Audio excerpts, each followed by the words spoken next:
আজকে তোমরা লেগা নিয়ে আইছি একটা হেলদি টেস্টি সাটল ফিশের recipe. Hi guys, this is Tania. Welcome to my channel Bangal মায়েস কিচেন ইন জার্মানি। আশা করি তোমরা সবাই ভালো আছো। আমিও আজকে ভালো আছি। আজকের রেসিপির নাম fish with creamy lemon garlic white sauce. এই রেসিপিটা যেমন হেলদি তেমন টেস্টি। আমি এই হোয়াইট ক্রিমি সসের মধ্যে কোনো ধরনের ময়দা বা কোনো চিজ আমি ইউজ করছি না। তো চলো তোমরা দেখাই আমি কিভাবে এই সুন্দর রেসিপিটা একদম হেলদি ওয়েতে বানাইছি। তো এখানে আমি পাঙ্গাসিয়াস ফিশের ফিলেট আনিয়েছি। তো তোমরা যদি চাও যে কোনো বোনলেস ফিশ ইউজ করতে পারো বা যে কোনো বোনলেস ফিশের ফিলে ইউজ করতে পারো।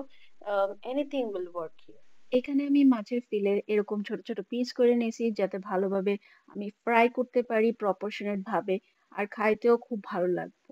এখানে আমি হাফ টেবিল স্পুন হিসাবে ব্ল্যাক পেপার দিয়ে দিয়েছি, 1 টিস্পুন হিসাবে নুন দিয়ে দিয়েছি। এখানে আমি সামান্য গার্লিক পাউডার দিয়ে দিয়েছি আর গ্রেট করা আদা দিয়ে দিয়েছি। তো তারপর আমি এখানে ড্রাই চিলি ফ্লেক্স দিয়ে দিয়েছি, তোমরা পরিমাণ হিসেবে সেটা দিও। এখানে তারপরে আমি লেমন জেস দিছি, এটা অপশনাল, যদি তোমাদের ইচ্ছা হয় তো দিতে পারো, না তো তোমরা এটা স্কিপ করতে পারো। তারপরে আমি এখানে প্যাপ্রিকার পাউডার দিয়ে দিছি। তো তোমরা চাইলে প্যাপ্রিকার জায়গায় তোমরা লাল কাশ্মীরি লঙ্কার গুঁড়া দিতে পারো, জাস্ট এটা একটা কালারের লিগা। যেহেতু এখানে আমি হলুদ ইউজ করতাম না, তো একটা মানে তোমার ভাজার পরে তো একটা সুন্দর কালার আইতে হইব না, তো ওই কালারটার লিগেই আমি জাস্ট এই প্যাপ্রিকার পাউডারটা দিতেছি, আর যাতে সুন্দর লাগে দেখতে আর কি। তো লাস্ট ইনগ্রেডিয়েন্ট আমি যেটা ইউজ করছি, হাফ লেমন, যেটা তোমরা হাফ পাতিলেবুও তোমরা ইউজ করতে পারো। তো রস চিপা ভালোভাবে আমি এটা ম্যারিনেট করে নিছি। তো ম্যারিনেট করার পরে আমি 30 মিনিটস থেকে 1 আওয়ার অবধি তোমরা রাখতেই পারো, বাট আমি প্রেফার করুম যে 1 আওয়ার দিলে বেটার হয়। এখন ম্যারিনেশনের টাইম ওভার। তো এখন চলো কুকিং স্টার্ট করি।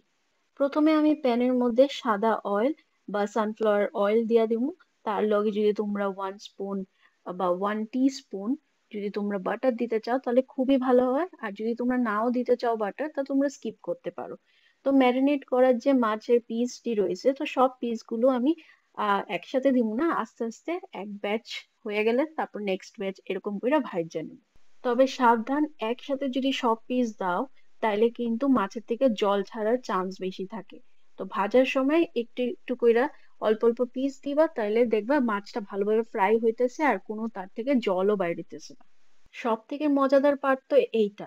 তো তোমরা যখন দেখবা ম্যারিনেশনের টাইমে না একটু জল ছাড়ে মাছ থেকে, যেহেতু আমরা নুনটা দিই তো অনেকটা জল ছাড়ে। তো তোমরা কিন্তু ওই জলটা ফালাইবে না, ওইটাই কিন্তু অ্যাকচুয়াল মজাদার একটা ফ্লেভার থাকে ওটার মধ্যে। তোমরা যদি চাও তো ফালাইতেই পারো, বাট আমি প্রেফার করি যে এই জলটা আমি ওই ভাজা প্যানের মধ্যেই আমি আবার ভাজা নিমু, যাতে আমি ওই জলটা শুকায় গিয়া যে মশলাটা আছে বা যে ফ্লেভারটা আছে এটা যাতে আমি সবটা নিয়ে নিতে পারি। তো আমি সেম ভাবে ওই মশলাটাও আমি ফ্রাই করে নিছি, ফ্রাই করে সেটা তোমরা দেখতে পারতেছি, এটা আমি উঠাই নিছি জল শুকানোর পর। তা এখন আমি হোয়াইট ক্রিমি সসটা বানাবো। তো এখন ইনগ্রিডিয়েন্টস এর মধ্যে লাগবো রাফলি চপড করা গার্লিক, অনিয়ন, তার লগে গ্রেট কইরা আদা। তুমি পিস পিস কইরা সেরা ছোট ছোট ব্রকলি দিতে পারো। তারপরে একটু মোটা পিস করে সেরা মাশরুম কাটতে পারো। তার লগে তুমি গার্লিক পাউডার ইউজ করতে পারো। আমি এখানে ড্রাই পার্সলি লিভস ইউজ করছি, তো তোমরা চাইলে ফ্রেশও ইউজ করতে পারো। তার লগে তুমি ড্রাই চিলি ফ্লেক্স, লেমন, আর তুমি লেমন গ্রাসও দিতে পারো। আর অবভিয়াসলি তোমার এখানে হেভি ক্রিমের দরকার আছে। তবে লেমন গ্রাসটা কিন্তু অপশনাল, এটা যে দিতেই হইব তার কোনো মানে নেই, জাস্ট এটা একটু ফ্লেভারটা সুন্দর করে, একটা ভালো ফ্রেগ্রেন্স আনে, এটাই আর কি। প্রথমে আমি সাদা তেল দিয়ে দিছি, তার লগে অল্প একটু বাটারও দিয়ে দিছি। তো এটা একটু গরম হওয়ার পরে আমি রাফলি চপড গার্লিকটি দিয়ে দিছি। তো ওইটা যখন একটু লাল লাল হওয়ার পরে আমি তখন অল্প একটু গ্রেট করা আদা দিয়ে দিছি, রাফলি চপড অনিয়ন দিয়ে দিছি। তো ওইটাও যখন একটু লাল লাল একটু হয়ে যাওয়ার পর আমি তখন ব্রকলি দিয়ে দিছি, তার লগে স্বাদ মতো নুন দিয়ে দিছি। তো যখন ব্রকলিটাও অল্প একটু হওয়ার পরে আমি মাশরুম যেগুলো কাটা আসলো ওইটাও আমি আস্তে আস্তে দিয়ে দিছি। তো এইভাবে আমি তারপর নাড়ানোর পর তোমরা দেখতেই পারতেছো আমি এখানে গার্লিক পাউডার ইউজ করছি। তো গার্লিক পাউডার দেওয়ার পর অনেকক্ষণ নাড়ানো হয়েছে। তো সবকিছু যখন ভালো করে ফ্রাই হয়ে গেছে তারপরে আমি এখানে ফ্রেশ ক্রিম দিয়ে দিছি। তো তো এখানে আমি 2টা ফ্রেশ ক্রিম ইউজ করছি 200 গ্রামের। তারপর ভালো করে যখন ফুইটা যাবো গো সবকিছু, তখন আমি এখানে ড্রাই চিলি ফ্লেক্স দিয়া দিমু। তার লগে আমি পার্সলে ড্রাই লিভসও দিয়া দিমু। আর যে মাছের ম্যারিনেট করার যে জলটা আসলো, ওইটা যে আমি ফ্রাই করে যে পেস্ট আমি বানাইছিলাম, ওইটা আমি আলটিমেটলি এই হোয়াইট সসের মধ্যে দিয়া দেবো, যাতে ওই মাছের ফ্লেভারটা যাতে ভালো করে যাতে এনহেন্স হইতে পারে। তারপরে সবকিছু যখন আমি হোয়াইট সসের মধ্যে মিক্স করে নিছি, তো আস্তে আস্তে আমি ভাজা করা মাছটি আস্তে আস্তে দিয়া দিব। তো দিয়ে সেটা তোমরা ভীষণ কেয়ারফুলি ভাবে মাছটা নাড়াইতে হবে, যাতে মাছ যাতে না ভাঙা যায়।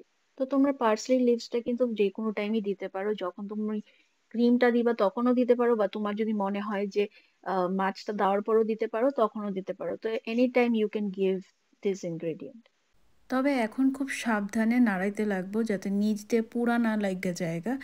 ইভেন কি তোমার এটাও দেখতে লাগবো যে নাড়াইতে গিয়ে তোমার মাছের পিসটিও যাতে না ভাঙা যায়। এতক্ষণ খুব ধৈর্য ধরে অপেক্ষা করতেছিলাম যে কখন এই রেসিপিটা হইব আর আমি একটু টেস্ট করতে পারব। তো ফাইনালি এই মোমেন্টটা আয়া পড়ছে, আমি একটু টেস্ট করতে পারলাম। আমার তো দারুণ লাগছে, খুবই টেস্টি হেলদি একটা সাটেল রেসিপি। তোমরা ডেফিনেটলি ট্রাই করবা। তোমরা যখন হোয়াইট সস বানাইবা মেক শিওর এটা যাতে একটু পাতলা টাইপের হয়, বেশি পাতলা না, একদম হালকা পাতলা যাতে হয়। বিকজ এটা যখন ঠান্ডা হইব না তখন একদম পুরো মাখো মাখো টাইপের হয়ে যাবো গা, তখন কিন্তু গ্রেভির কনসিস্টেন্সিটা কিন্তু একটু ঠিক হয়ে যাবো গা। তো মেক শিওর নামানোর আগে এইটা চেক করে নেব যাতে গ্রেভিটা যাতে একটু লাইট হয়, যাতে ঠান্ডা হইলে গ্রেভিটা যাতে নিজের থেকেই ঠিক হয়ে যাব। আমি এই ফিশের রেসিপিটা বাটার, লেমন গ্রাস, পার্সলে, ফ্লেভার্ড রাইস দিয়ে সার্ভ করছি। তো দারুণ কম্বিনেশন হয়েছে, আমার তো খায়া খুবই মজা লাগছে। তোমরা ডেফিনেটলি ট্রাই করতে পারো এই রেসিপিটা। তোমরা এই ফিশের রেসিপিটা কিন্তু সেম চিকেনের সাথেও করতে পারো, খুবই দারুণ লাগবো। তো আজকের ভিডিওটা এইটুকু। তোমার যদি আমার ভিডিওসটি পছন্দ হয় তো প্লিজ লাইক, কমেন্ট আর সাবস্ক্রাইব করো আমার channel. So take care, cheers, by.